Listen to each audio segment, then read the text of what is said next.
پاکستان کی ایک عظیم دینی درسگاہ جامعہ حقانیہ کوڑا خٹک میں خودکش دھماکہ ہوا ہے، جس میں کئی نمازی شہید اور زخمی ہوئے۔ مولانا سمیع الحق صاحب کے صاحبزادے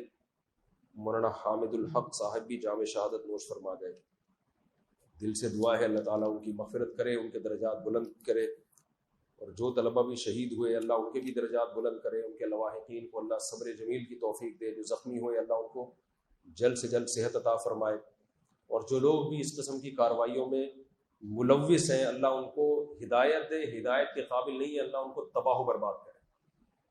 یہ جتنے دہشت گرد ہیں سارے غیر مسلم ممالک ان کی دہشت گردی سے محفوظ ہیں،